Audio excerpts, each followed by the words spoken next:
Thank you.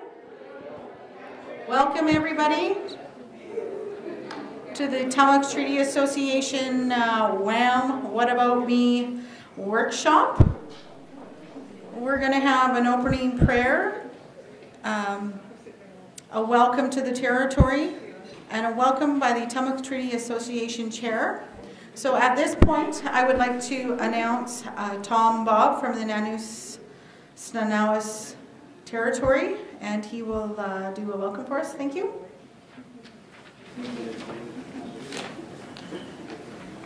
Okay. Thank you, Sharon. To get things started here, we're going to. Is this on? Yeah, so you might want to pull it up short. Okay, we're going to have the opening prayer by Skip.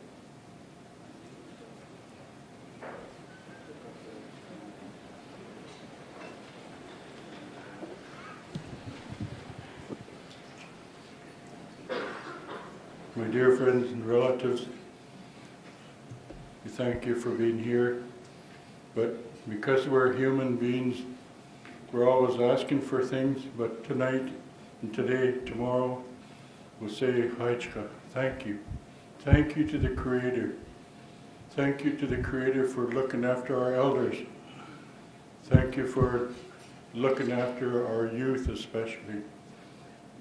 We thank you especially for looking after the folks that are in the hospital and can't be here. We want to say a special thank you for sharing your strength. Your strength is like a medicine that brings out the respect for one another so that we can complete our work. Haichka, in Jesus' name.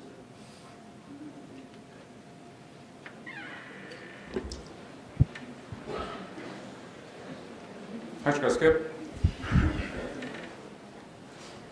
I want to welcome everyone here to Nanuus territory. It gives me great pleasure to see the turnout here for our WHAM conference. We have quite a list of presentations here by our negotiators, so it's each nation's negotiator is going to be doing a presentation.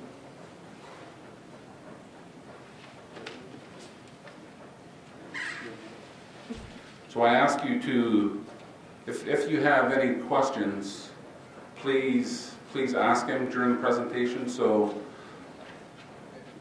they can be answered right away. And if you don't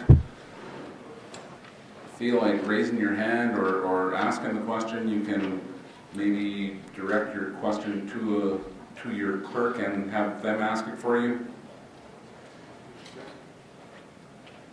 So with that, I'll take my welcome hat off for the Nanuus territory, and I'll put on my chairman hat. And just so you know, my name is Hakwecha. My English name is Tom Bob. I'm from the Nanuus First Nation. As your chairman, I'm deeply touched by the turnout here. It's great to see such a good turnout, and especially after our ceremony on Tuesday when each of our First Nations received land. It's a big step and a big milestone for our negotiating team to achieve. It's been a lot of work by our team and our consultants and our legal team, and I just want to raise my hands to them for all the hard work that they've done and the years of dedication that they've put into to get us to this point. We are one of the lead tables in BC, and I've seen our negotiating team in action, and it gives me great pride to see how they operate, and they certainly keep the provincial and federal teams on their toes, because they do their work and their research, and they go to the tables with answers. So it really keeps the the other governments on their toes. So great work by our negotiating team, many Haichkas, and now I hear supper's ready.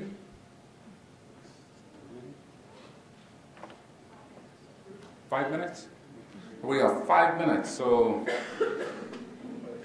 that's about it for all I have to say right now. So Haichka Siam, enjoy yourself, enjoy the resort, and enjoy the great food. There's great food here, and just have a good time, and Haichka Siam.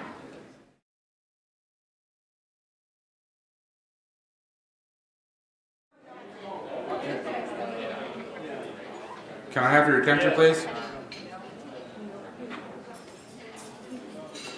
We're going to start this evening's presentation off with a treaty presentation from the Malahat negotiator, Russ Herrick.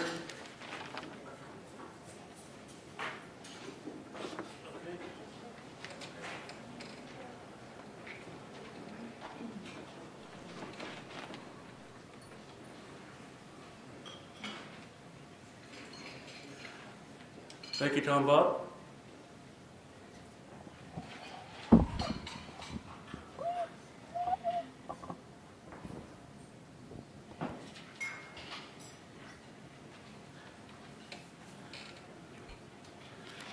Welcome, everyone. It's a good turnout.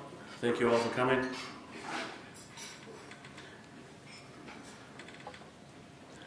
I'd like to begin by thanking the treaty office clerks from all the nations, and Stacy from the administration office, part of the planning committee in putting this together. But also like to recognize Vince Harry to be having the negotiators to be part of this planning as well.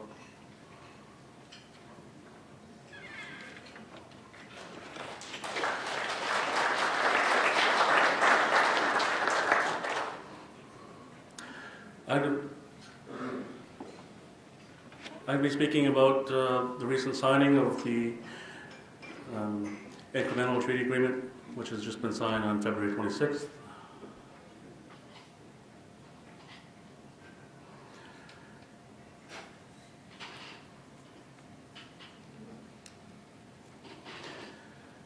It's been called, at the news conference, it was called a pre-treaty agreement, but on our paper it is an incremental treaty agreement, where we, Malahat, would be getting 64 hectares in the South Shawnigan Lake area, an area known as the Malahat Mountain Village.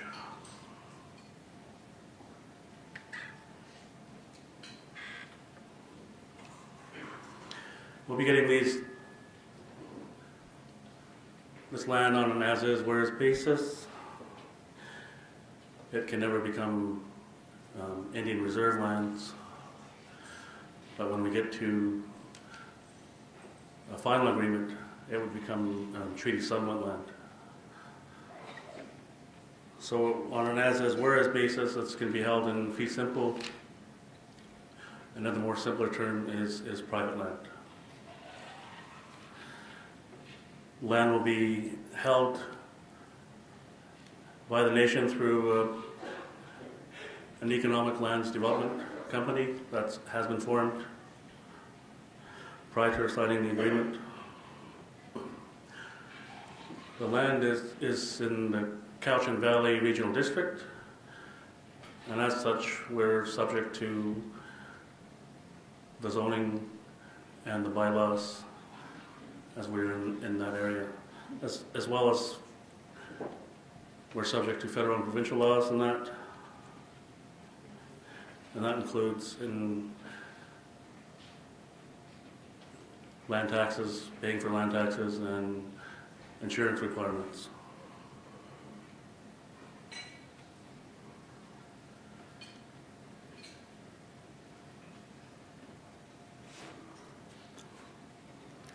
The land that we're receiving, there's what's called the Trans-Canada Trail going to be going through these lands, and we've been having ongoing discussions with the Cowichan Valley Regional District. And with this, we're proposing that we build and maintain the Trans-Canada Trail as it goes through our lands. And that itself would create employment for ourselves in building the trail and maintaining it. There's further spin-offs, having the trail go through it further on down the road, where we can use the traffic of people using the trail for tourism opportunities, recreation. If we want to tie any kind of culture to that opportunity is certainly there for us to do so.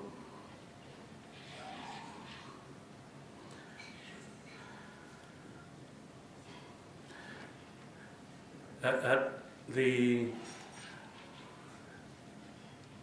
agreement in principle stage, we also get another parcel of land, and that is a larger piece of, that would be about 120 hectares in the same area.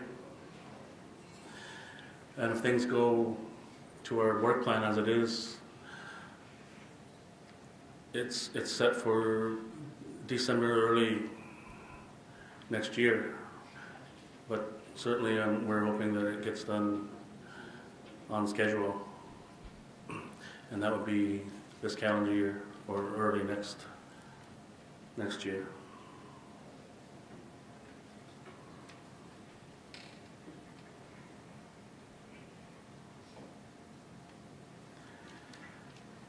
We've been having, since the signing, we've been having some positive feedback from neighboring nations, and some local industry leaders have reached out to us and offered their support and congratulations to us, and that shows the working relationship that we have, the good working relationship that we have with our industry leaders, local industry leaders, and not only First Nation governments, but as well as in our case, the regional, Cowichan Valley Regional District.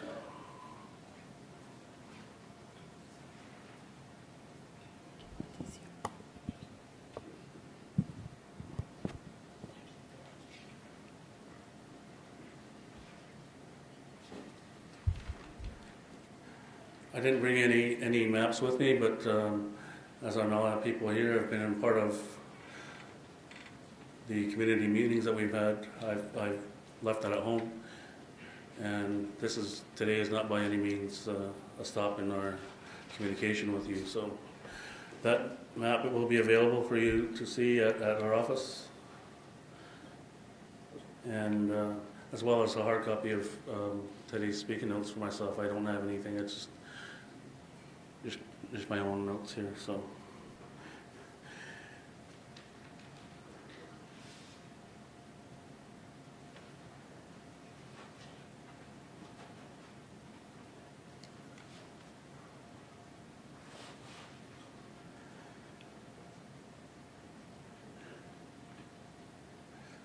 The land that we did receive after signing this agreement, there are some challenges that are put forward to us, and we're not going to be getting them immediately, but the province has some work to do, and the timeline we expect to get them in hand is about 6 months from now.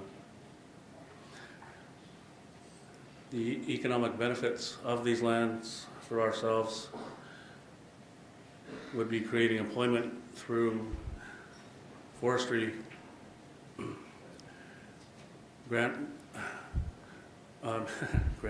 gravel sales, and further down that road in the future is development, residential.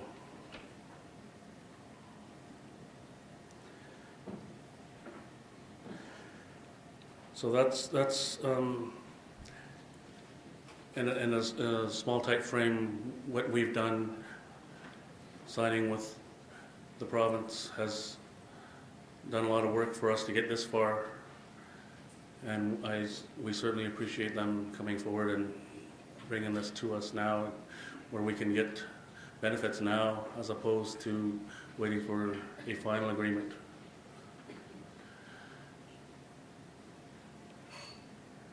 I also have here with me today Mr. Peter Wainwright, who sits at our table at the treaty negotiation level, negotiation level, and support in a variety of ways. And what I thought I'd come here today is explain about the deal that we just signed. But if there's anything, Peter, that you think I may have missed about the ITA part, I certainly would appreciate if you're able to pick up on something that I may have missed out. But as far as today goes, and the ITA signing that we have just done for Malahat, it's 64 hectares in the South Shawnigan area, and the spin-offs will be benefiting us greatly. There was a couple of things I've mentioned. One of them is that Malahat gets to keep it regardless of whether you get a treaty. Oh, yeah. The other one is that the agreement in principle isn't binding, so you can, even if you don't like the deal, you can sign it, get the same piece of land, because the agreement's not binding. And probably, and you probably should repeat these for money, so Yeah. able to hear it. The land we get is worth about $2 million. Okay. Good points that and this is why I asked Peter to be here today, because he's able to capture these things. So what I'd asked him if there's anything I missed out on. There are several, and one is when we get the second piece of the 120 hectares, once signing the agreement in principle, the agreement in principle itself is not binding. So we would be getting the parcel now, the parcel at the AIP level. The AIP is not binding, so that it's win-win and another win again, because we get these lands up front whether we succeed with a final agreement or not. And You get to keep them regardless. yeah. And the value of it? $2 million for the Was 64 um, or combined? for the combined. And then we do, whether we succeed or not with the final agreement, we will be holding this land free and clear, as well as the value of the land combined, the 64 hectares and the 120 is at about $2 million as of today. So other than that, Tom, Bob, that's where we are at Malahat, at the Malahat level.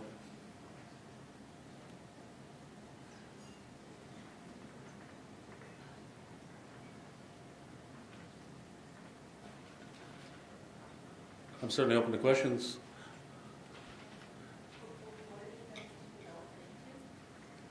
Sorry? Further, after we're take advantage of the forestry and any gravel sales, it's residential dwellings in that area.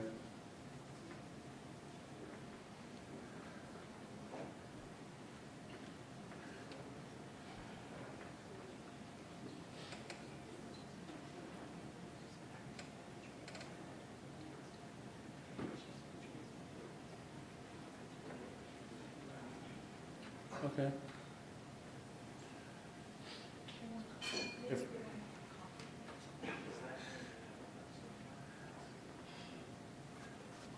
I look to our Malahat members if there are any questions at this point in time.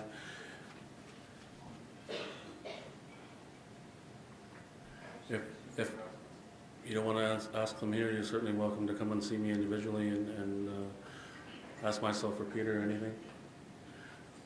Next on the agenda is Beach Bay, and they will have packages, and Sharon will be distributing that.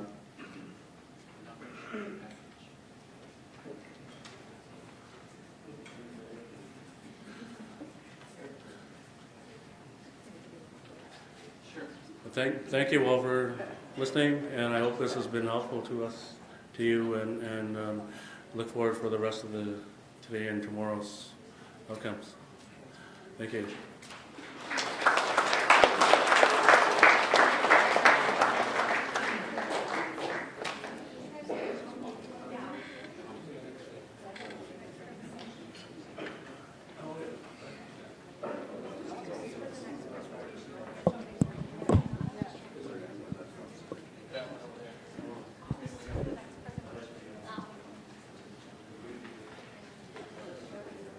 Thank you, Russell. We're going to just take a couple of minutes here as Sharon hands out some presentations. But next is going to be the Beecher Bay negotiators, Patty Chips and Hank Chips.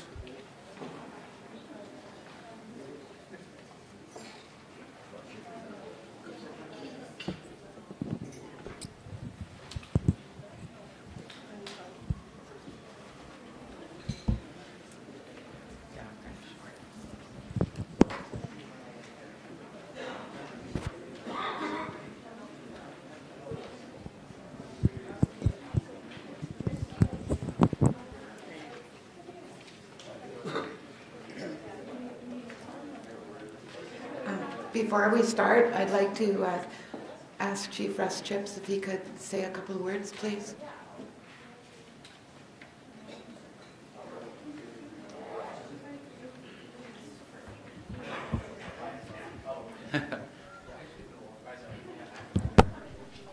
Thanks for calling me up. When we got our treaty package at the Parliament buildings, I mentioned a few things, and I don't think people understood what was really going on when I mentioned it there. And I recognize where we are up here in the news. And I have an uncle that used to live up here that's since passed, and I just wanted to, in front of our own people, like I was always told not to forget where you come from and recognize our elders. But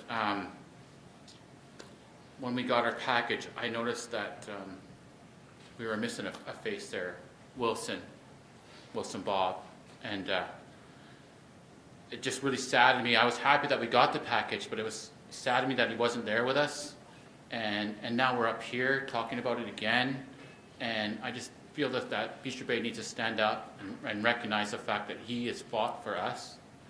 He's fought for everybody else, but for his part in getting our land, I just wanted to recognize the fact that he's around, and I still miss him, and I'm glad to have known him, and I'm just sad he's not here, and just wanted to make sure that I don't think the people at the Parliament buildings understood what that meant when I mentioned it there, but I know that you guys will, and I just wanted to mention that, so thank you.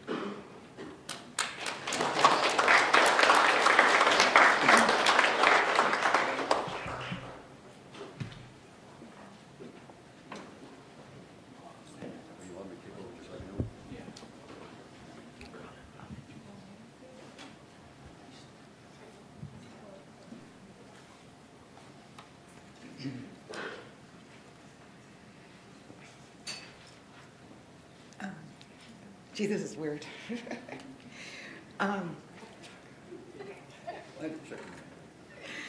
Thank you, everybody, for being here. I've got a really bad case of the nerves for some strange reason. Haven't had to do this very often, but I'm glad to see all the friends, family, and relatives here. My name is Halquitla. It's Patricia Chips. I'm one of the negotiators for the Beecher Bay First Nation. And I'd like to say a few words also on the ITA presentations.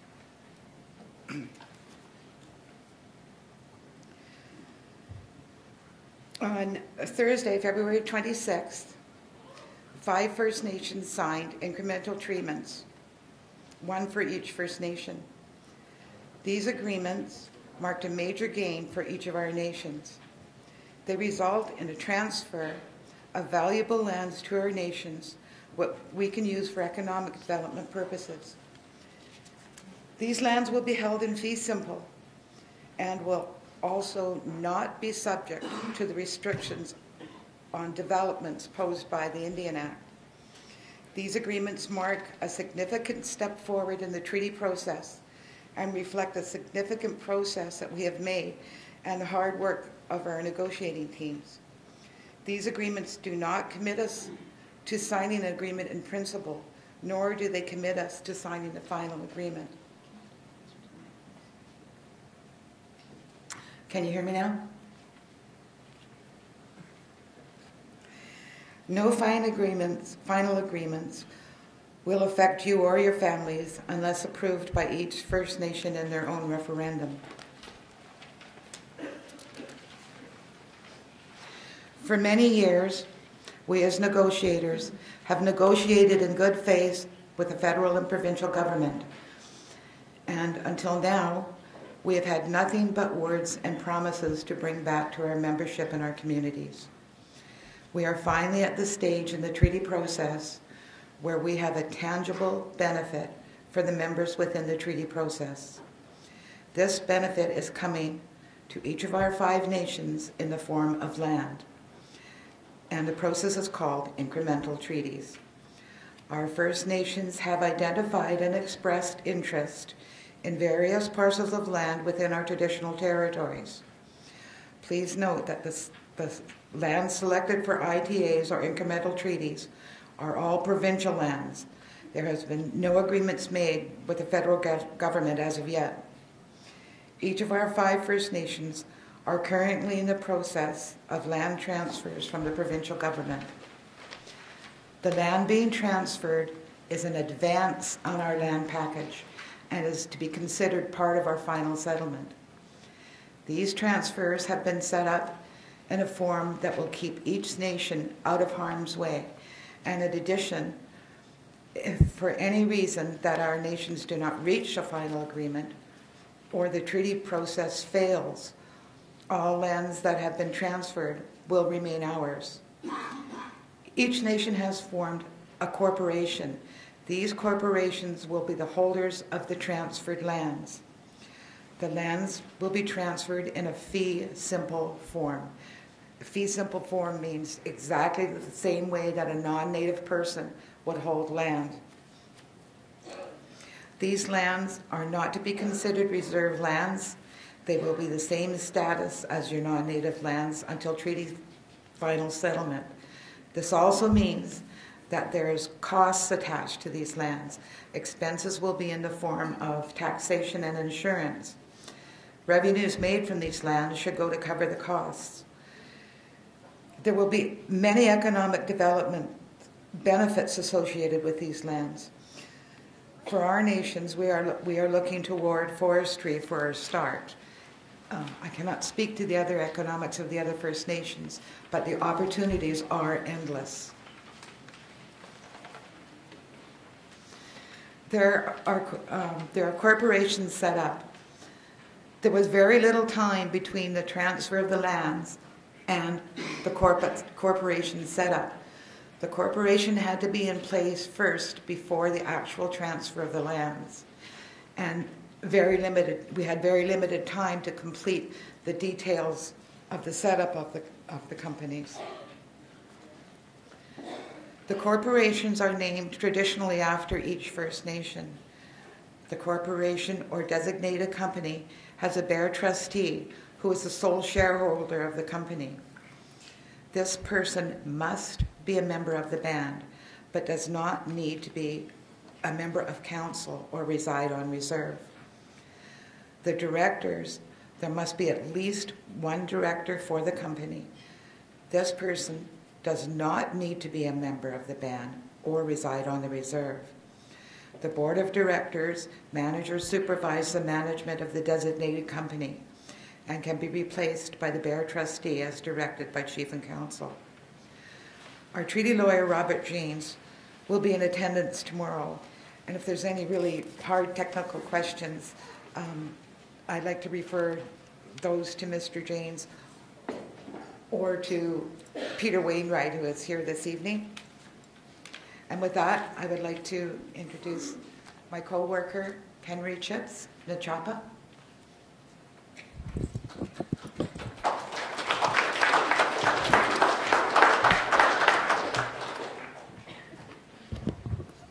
Thank you, everybody. It's showtime.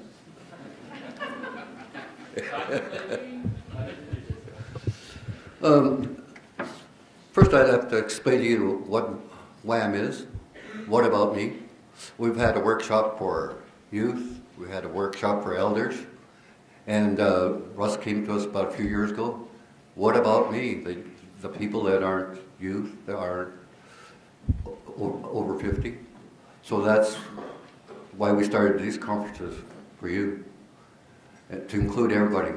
To include everybody is, in fact, what we're here for, and the membership, and even the ones that aren't born anymore.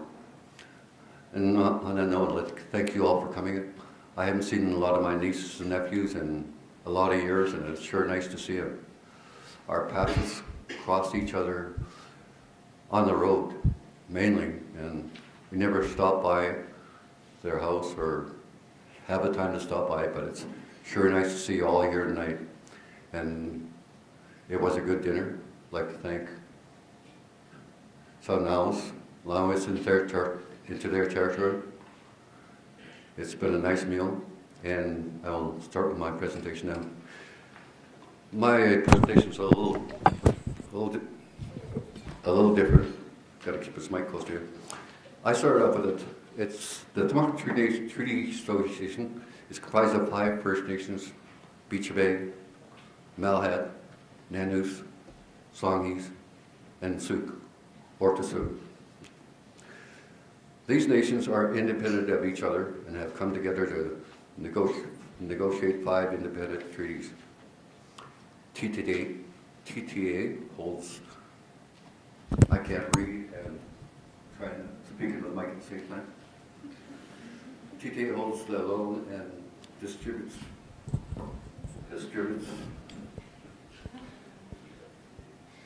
the money to the 5 First Nations. Nation appoints a director, who in turn appoints a chairman.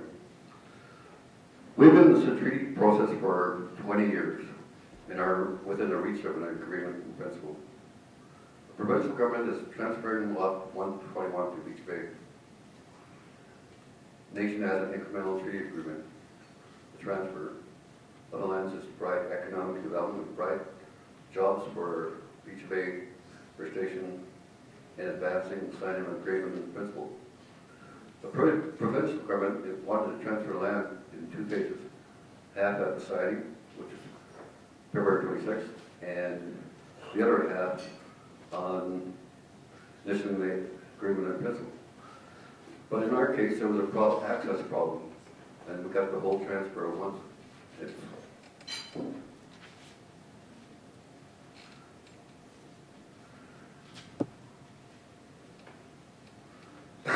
And I see my presentation there, I put some notes down there.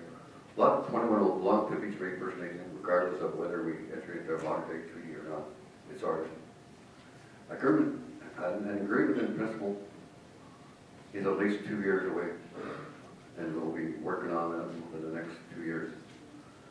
The land will be transferred at fee simple, like as mentioned.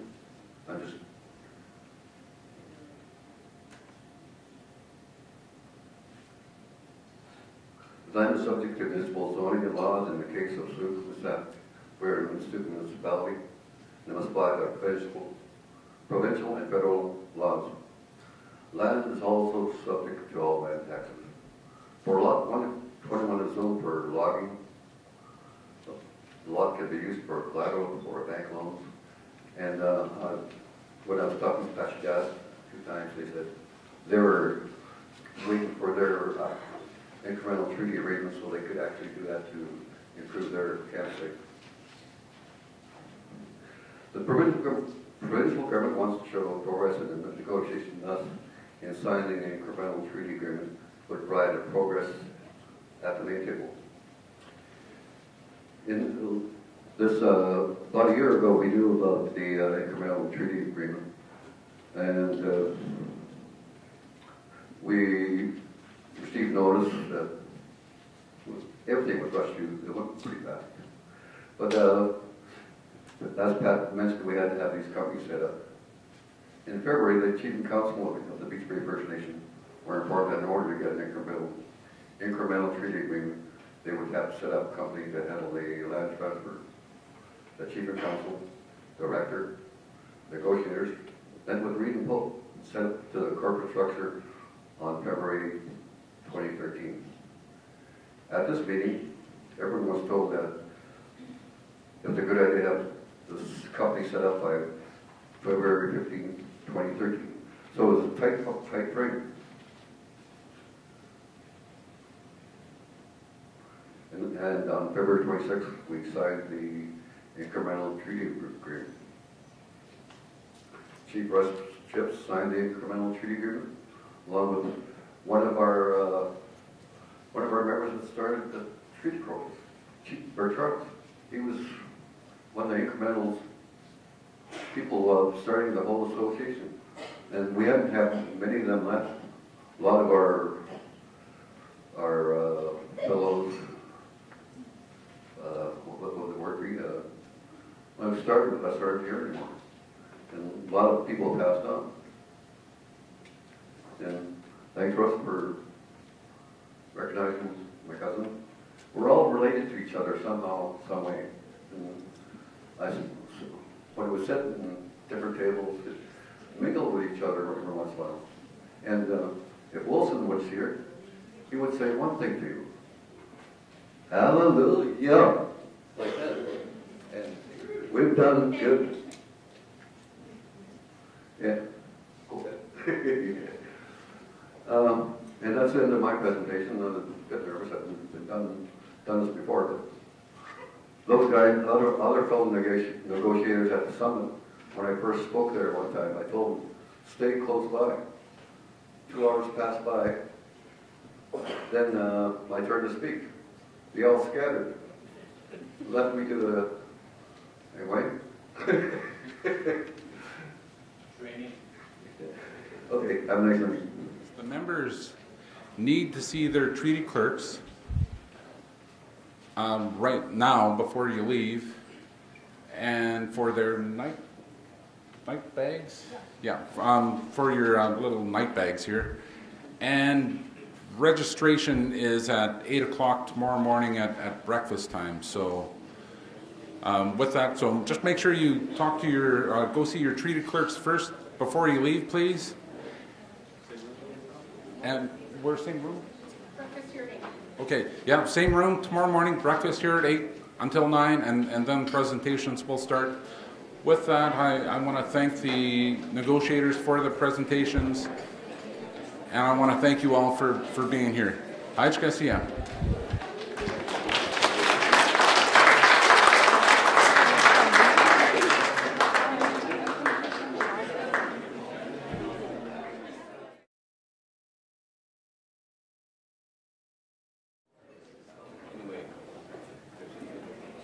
Good morning, everyone.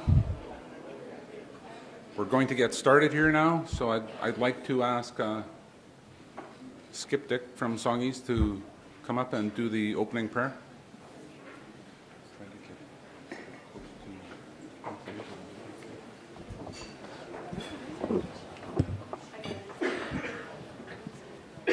No, wrong one.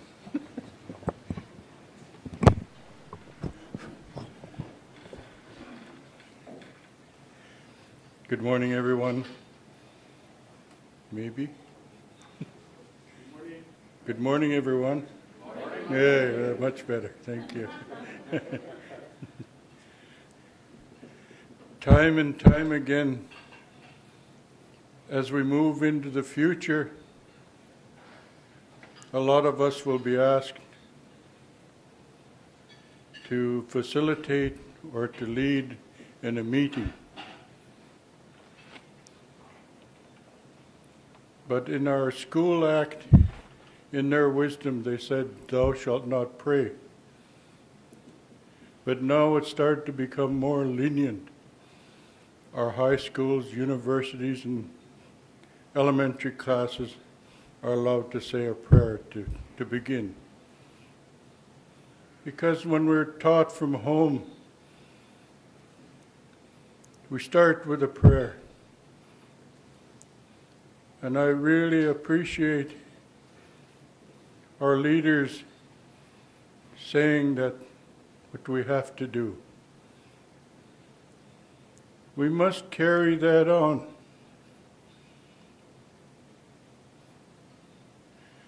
We got to hand over everything to our youth. We'll say it time and time again so that you'll start to listen and start to hear. There's a lot of academic stuff, but when you start doing it through encouragement, that's when it starts to sink in. We got to carry that on. So when we're at places like this, for heaven's sakes, please, young people, don't be afraid to take your turn saying the prayer. It's a simple thing, but it's a thing that opens up the way. And I appreciate Snanawas for opening up their territory for us to do our work. But because we're human beings, we're always asking for something. But today we're going to say Haichka, thank you. Haichka to our Creator for looking after our elders. Haichka to our Creator for looking after our youth, especially our youth. And I want to say a special thank you for sharing your strength. Your strength is a medicine that helps bring out the respect for one another so we can finish our work today. Haichka.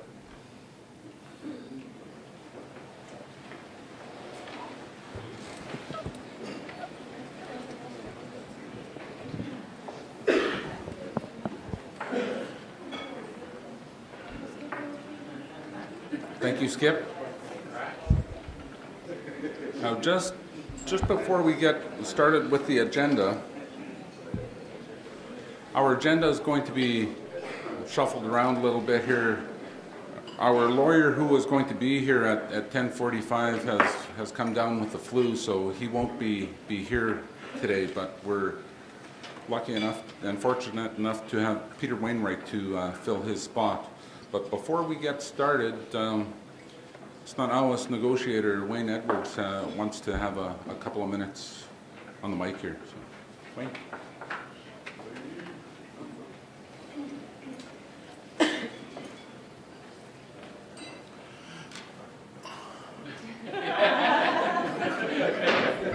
Just kidding. Good morning.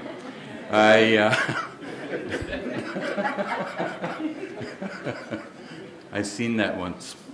Anyway, many years ago when I first started off, I was working for the city of Nanaimo, and when we were trying to rectify a number of problems we were having with the facilities that we had, we gave a number of young people a video camera. And off they went, and we told them to video whatever it was they wanted to video. Well, they videoed doors and the trouble they were having opening them. They videoed telephone booths and the phones that were out of reach. They videoed water fountains where they couldn't get a drink and things like that. So, you know, I just felt that, you know, the humor is missing in a lot of things that we do. So that's why I did what I did. It's humor that makes things worthwhile. However, yesterday, as per protocol, the way that I've been taught, you heard Henry, Billy Jack, Chips get up and say, when I was looking for somebody to support me, they left me alone. Right, Wayne? Well, I just want to set the record straight. I was chief for a period of time, and I brought Tom in, and I brought him out into the middle of the floor. I introduced him, and I said, okay, and he'll speak to you, and I walked away. That's exactly what I did to Henry. And the look on his face when I wasn't there was something. But that's basically what the message is coming from Skip. One day we're not going to be here, and in that. But I want to make an apology to Henry.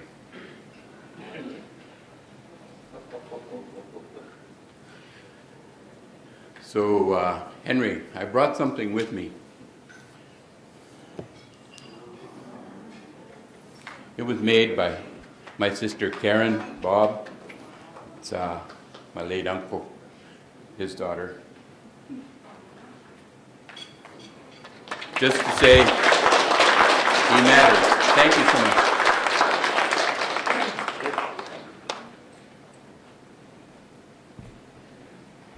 Thank you, Wayne. Thank you, Karen.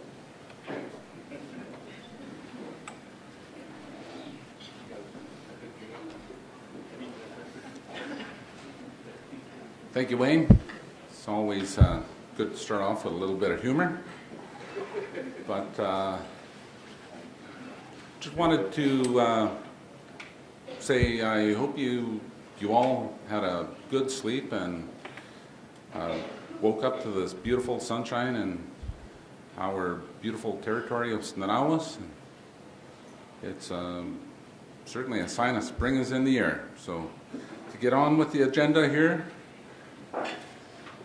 we have the Souk negotiator going to come up and do her presentation. So Denise Purcell.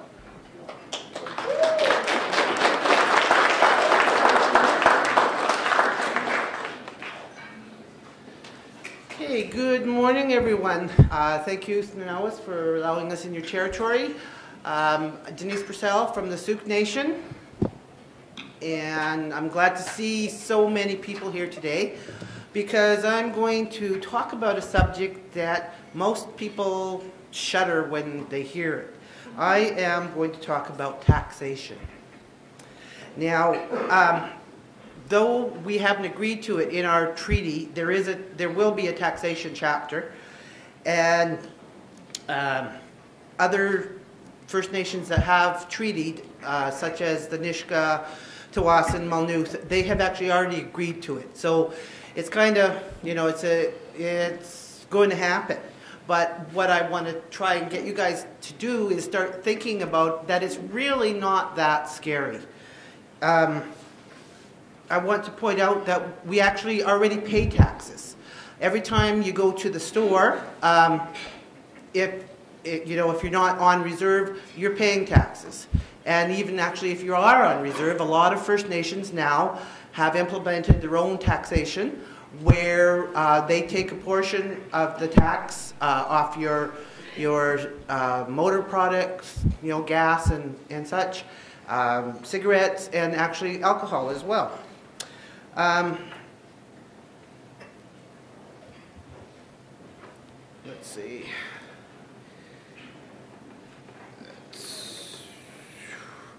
And these taxes that they collect are through they negotiate tax sharing agreements with the government.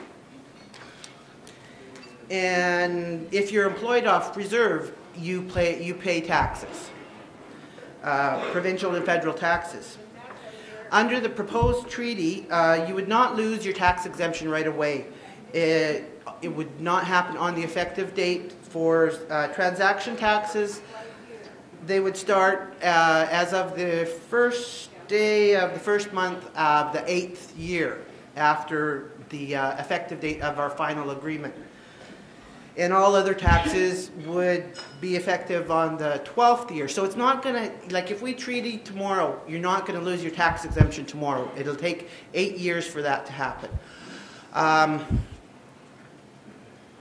Subject to First Nation making laws in relation to property taxes, though, that can happen right away. If a First Nation makes laws regarding property tax. But if they don't, then it would be 8 years down the road, you would start paying property taxes. But you would be paying them to the government. So why not do it yourself and get the revenues for your nation? What I really want to get at is that taxes aren't really a bad thing, and they're not really that scary. First Nations in Canada, as you know, have already have the ability to levy taxes. And it's a really good way to generate their own independent revenues. Where a First Nation does this, they're not subject to the federal rules. Under the Department of Indian Affairs or ADNAC or whatever they're called now, when you get funding from them, you have to spend it in a certain way, according to their rules. If you're generating your own income through taxes, you have a lot more discretion as to what you can do with them. You can, use them to help build your infrastructure. You can use it to help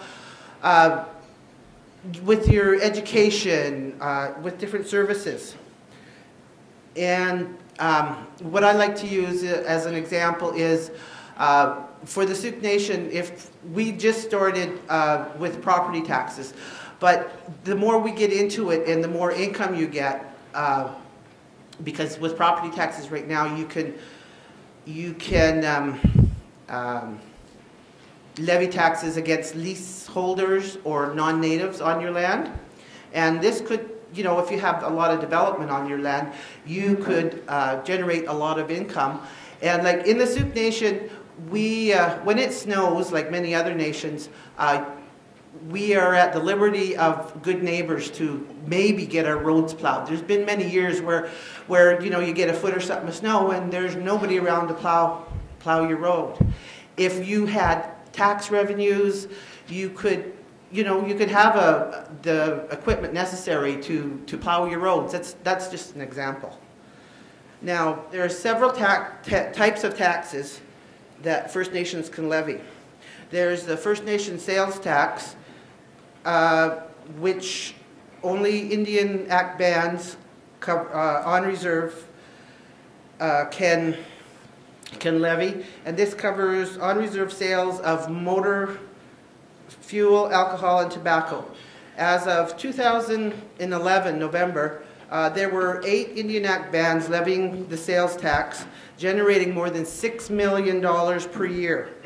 I don't have the current stats. The closest I could get is to 2011.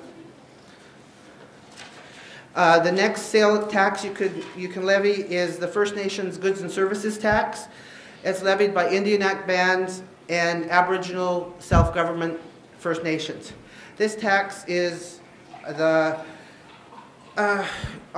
consumption that occurs within a reserve or settlement lands, and this tax is payable on all the taxable supplies for sales and leases that occur on the lands of the taxing Aboriginal group. As of 2011, 23 Aboriginal governments have implemented the First Nations GST, with many more being negotiated as we speak. So far, those that have implemented average approximately $12 million per year in taxes. Next is the First Nations personal income tax. This can only be levied by self-government First Nations that have negotiated a tax sharing agreement for personal income tax with the government. As of 2011, 12 self-governing First Nation groups have enacted this tax. And as a group, they have received approximately $13 million per year. Next, the real property tax under the Indian Act or under the First Nations Fiscal and Statistical Management Act. Section 83 of the Indian Act provides a power to make bylaws for taxation of land and interests of land on reserve.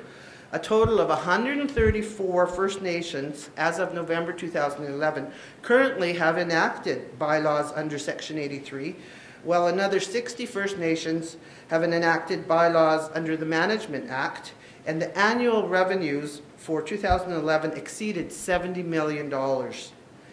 Since 1989, more than $800 million has been collected and generated by property taxation for First Nations, and that money goes directly to the First Nations. Why I'm pointing this all out is to get you thinking about the real monies that can be brought into our communities to provide more independent, stable, flexibility source of revenue, which can be reinvested in our communities to build the economic infrastructure that we all need. Also, tax revenue can provide direct benefits to our members. One First Nation on the South Island has taxation powers on reserve. They have several businesses, a gas station, a McDonald's, a motel, and another restaurant. And they are able to provide twice yearly cash distributions to their First Nations just from this revenue. And I don't know the exact amounts, but it is quite a fair amount. Taxation, it's a fundamental pillar too of financing your government. You see municipalities, they tax their members or the people that live in their communities, and it's necessary to help build the roads and the sidewalks and everything that you need to function as a community.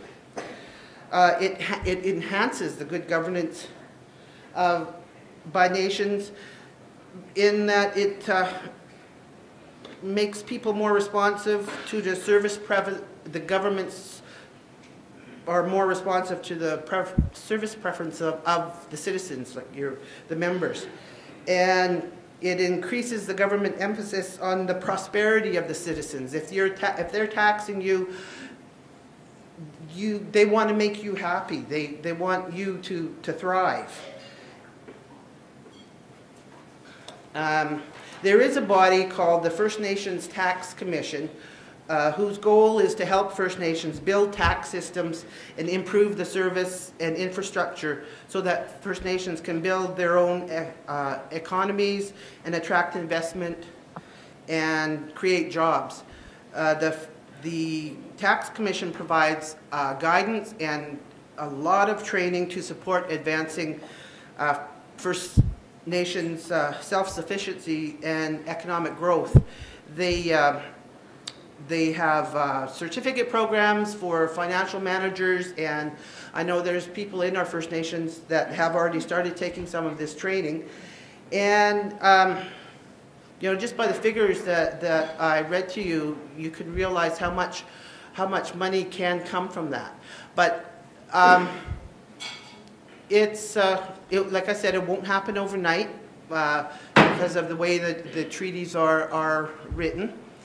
And it's just something I want you guys to start thinking about, because most people, you know, they hear tax and they just shudder. And it's not just First Nations, it's people in general. But they can do so much for your communities and for your future. And I'm not a tax expert, but I just think it's time that people start thinking of, you know, into the future and how we can thrive as communities. And if there's anything anybody wants to ask. Yes? Hello, my name is David Dick. I'm from the Songhees First Nations. My question is regarding the realty property tax. Mm-hmm. I've seen the benefits of the taxations in our community, especially on Songhees. Mm-hmm. We've got sidewalks and paved roads and everything. But the thing, I guess, my concern is when it comes to First Nations to start taxing each other within the reserves, what happens to the First Nations who cannot pay their taxes? Because as we know, a lot of First Nations in our own communities are on limited income. And so my concern is for those that are in that situation. So what's going to happen to our people at that time? Maybe, besides yourself, maybe some of the panel up there can answer that too.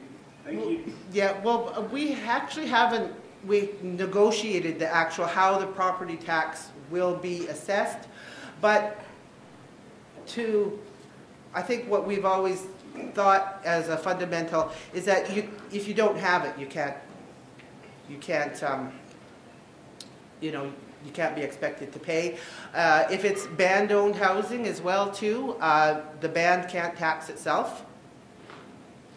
So like if you're living in a social house, the First Nation can't tax itself. But those details haven't been ironed out. But like on Songhees, you already have the property tax. And when that expands, think about the monies that will come in from the non-members that live on your reserve. I've heard there's like 1,200 non-member First Nations where their property tax will be coming directly to you. Well, I understand Yeah. that part where it comes to us, but I was just wondering, will it come down to a point where non-First Nations, they gotta pay property taxes on their property? Mm-hmm. And so my concern, I was just wondering, are we gonna start paying property taxes, and if we're using it as, the Nishka, for example, are the members paying property tax now too? Or was that something that was made in their agreement? No, it's in all the agreements. But if they have, I'm not sure with the Nishka if they have implemented their own bylaws regarding property tax. But if they don't levy the tax when the expiration date of the exemption is gone, the government will get it. But I don't know if any of my colleagues have.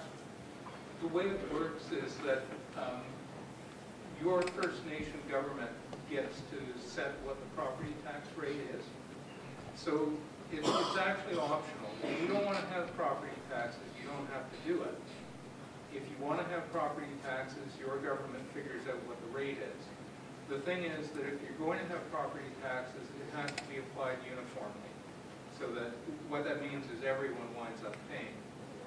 The money you collect, you can reinvest into social programs and such, so the people who can't afford to pay property tax are getting money in other ways that allow them to actually pay it. As far as the income tax part of it goes, normally if you don't make very much money, you don't pay any income tax anyway. So even if, like right now, if you were living off reserve in a municipality, they're collecting property tax already. So you're probably paying it as part of your rent. And you would be paying income tax already.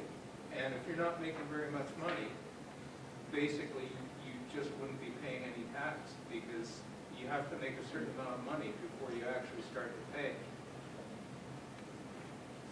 Something I forgot to mention as well too is the under the treaty we will have the ability to enter into a tax sharing agreement for income tax. With the governments have indicated a willingness to negotiate a tax for income tax, and that would be the ability. They would collect it on our behalf, but it would be every First Nation or every person that lives on your land, which you have jurisdiction to.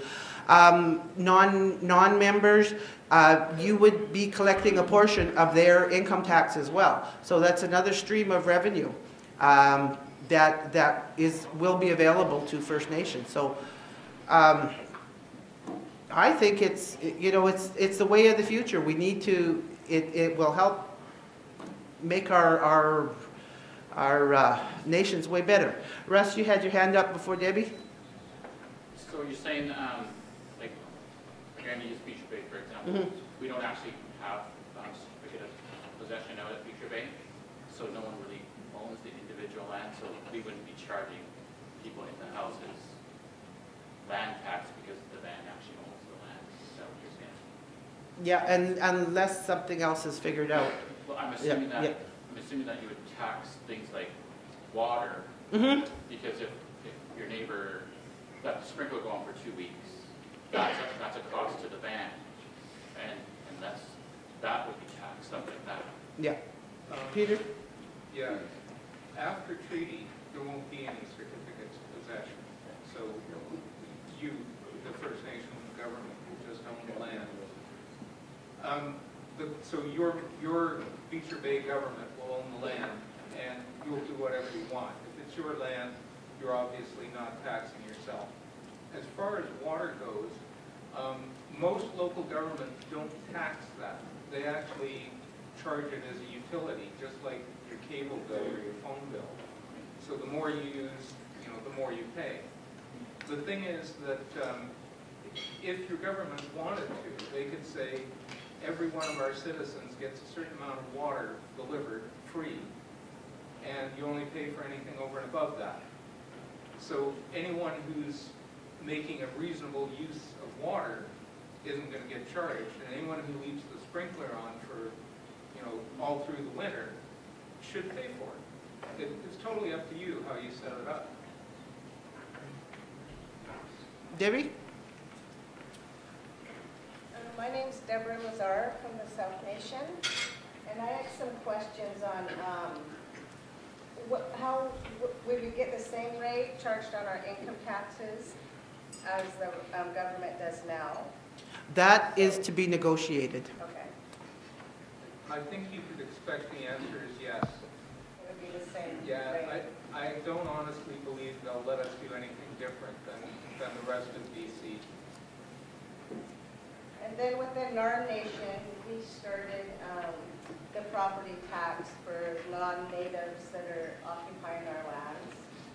And it's rated at the market value of off-reserve lands, is what it's based on. And when we do our property taxes through our treaty, will that be the same?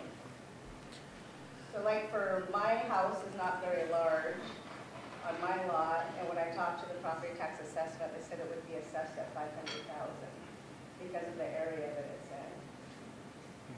The way it normally works is you want to have somebody independent figuring out the value that they're going to tax it on, because you don't want somebody to decide arbitrarily that your house is worth a lot more than this other guy because you're in a different family, if you see what I mean.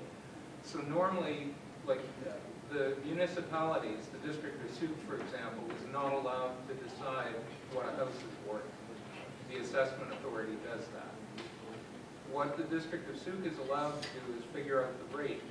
And they make commercial properties pay about 3 times more than they charge residentials. You can also structure your taxes so that there is a tax that is applied to the fact that it's a house, and then there's a tax that's applied to the square footage of a lot. So there's quite a bit of flexibility in how local government does it. But generally what they're going to do, the assessment authority, is they're going to look at it, a particular house, based on fair market value, and they look at what comparable properties in the general area are selling for. And there's also a process where you can appeal that if you disagree. So I don't know why they picked that particular value for your house. Well, but even like on the back of my property, I have a very small heater trailer that a lady rents that's on disability, and they assess that trailer value, and I couldn't even pay anybody to take it off. The property, like, it's not even worth $2,000, and they assess that over $100,000, because that's what trailers in that area with pad rent go for at market value. The thing is that you actually have the right to appeal that assessment, and if you disagree with it, you should. They've made mistakes before. Okay. Thank you. Thank you, Denise. Anything else? Okay, thank you very much for your time, and on with the show.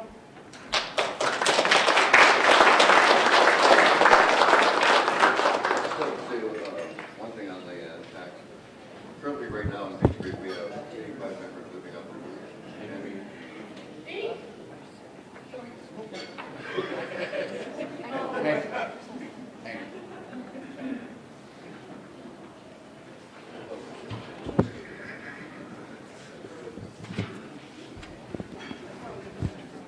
thank you. I just want to.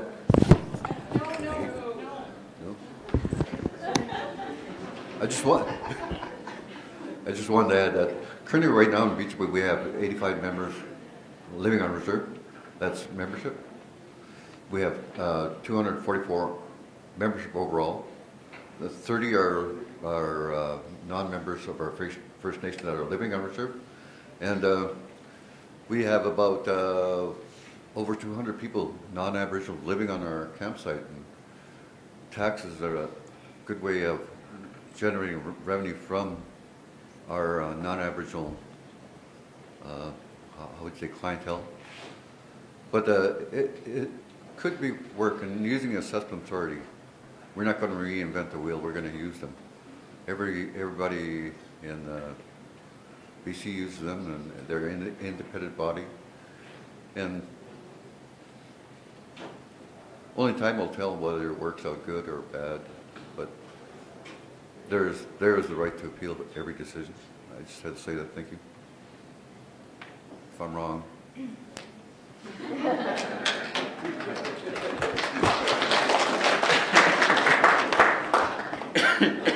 Pardon me.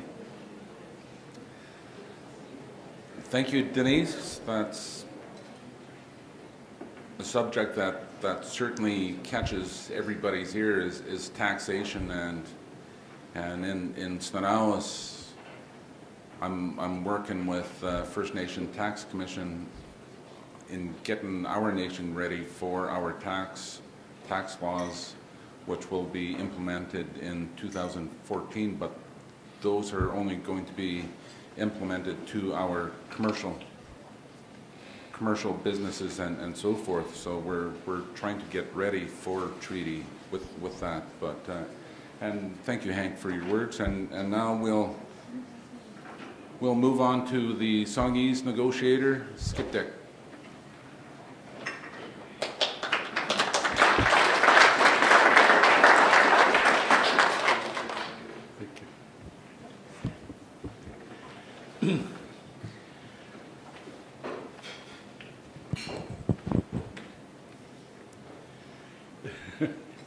When I get to a mic, it always reminds me of our political body that worked with my friend. He was a researcher for one of the political bodies, and the MLA wanted to tell a joke, who couldn't tell a joke to save his life. So he got his researcher to jot down a joke. It was a silly joke, one that was laughable, and but he couldn't tell a joke. Literally couldn't tell a joke. So, in between his presentation with an MLA, he said he wanted to tell a joke. Okay, so all the MLAs had to listen to this thing that was supposed to be a joke, and he started reading his joke out, and at the end was a caption, "Pause for applause." That was just he was supposed to pause, but he didn't. He said, "Pause for applause." Hello? But anyway, that was the punchline. I can't tell a joke either.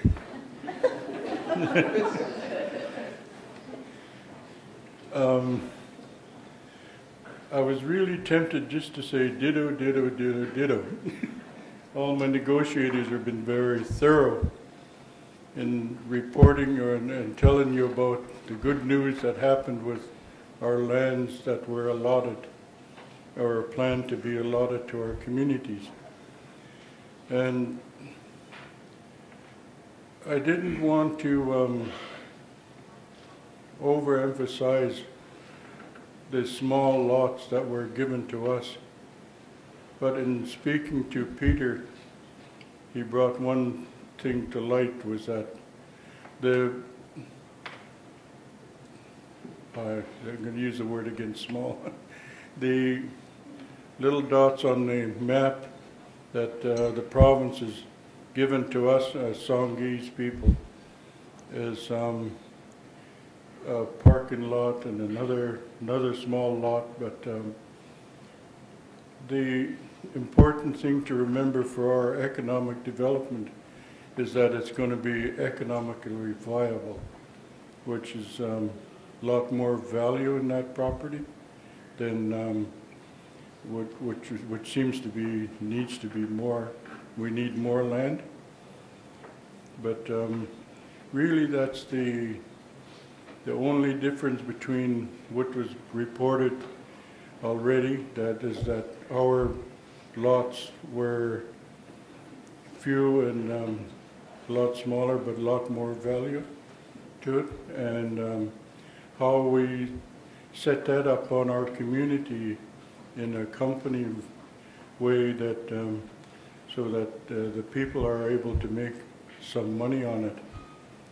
And it looks pretty good because the company's formed, the land is already transferred and we're ready to go. But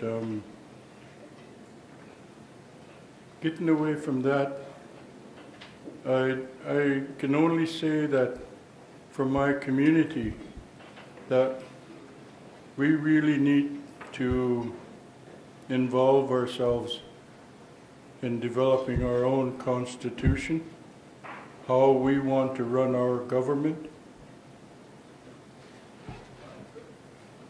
Unfortunately, we've had so many years of Indian Affairs telling us what to do, and we've jumped to that. Every fiscal year, every program year, and we become conditioned to thinking that way. Now we start thinking for ourselves as individuals. You heard it when people started thinking about what am I going to do with taxation. That seemed to start an awful lot of good conversation. I'm glad to say that our Sanghee's finance department is pretty much prepared for that and getting pretty much developed on it. But now we got to do the economic part for what we call the capacity building, getting our people ready so that they can go to work and start paying their taxes as well. That seems to be the only thing that we need to cover, except that on our community we have a lot of certificate of possessions on ours that needs to be ironed out. And I encourage all our members to make sure that they understand what that means. If they get rid of that certificate of possession, what does that mean to our land? Who owns that land now? Right now, the Queen owns all that land that's been approved. But what happens after, if we accept the treaty? What happens after that? So there are still a lot of questions that we got to research on our own to make sure that we are aware of what's going to happen to us in the future. We have a certain amount of time to take over that treaty. And unfortunately, I have the bad habit of jumping to solutions. And part of the solution is us looking after ourselves and not really preparing the people of how we're going to do that. But the only thing that I can say is that we've been brought up in the past for centuries on thinking that family's first and money's second. When you become institutionalized to work, you have that tendency to think the other way. Money first, then family. I'm not saying one is better than the other. I'm just saying that we have to prepare our young people to balance those two so that they can walk in this world.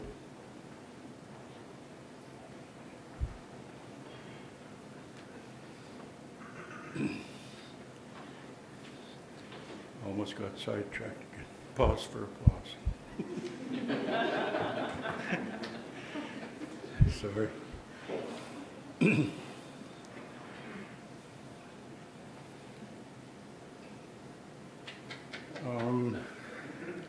There isn't really too much more to elaborate from what's happening today. And I just want to double check before we say no more for this part of the session. But I just want to double check with Peter. Is there anything else I need to cover? I'm going to be talking in a bit anyway, so anything I can think of, I'll just say. I hate to make you watch paint dry with all this technical stuff, but it's been a real fun time with our negotiators and with our lawyers and our consultants. You know, the traditions carry on no matter where we go, whatever community we go into. We honor the communities that we go into. And I guess that's the kind of thing that I'm really afraid of, that we don't continue balancing those two things, is making sure that we don't lose that compassion for one another.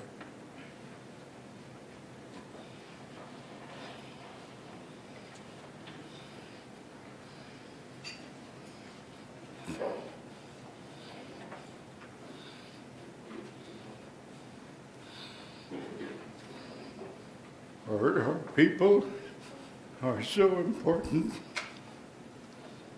that when you hear our negotiators working, we know they carry that with them, and they're not just talking for themselves, they're speaking for our people.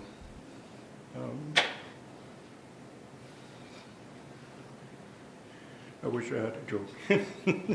But anyway, thank you very much.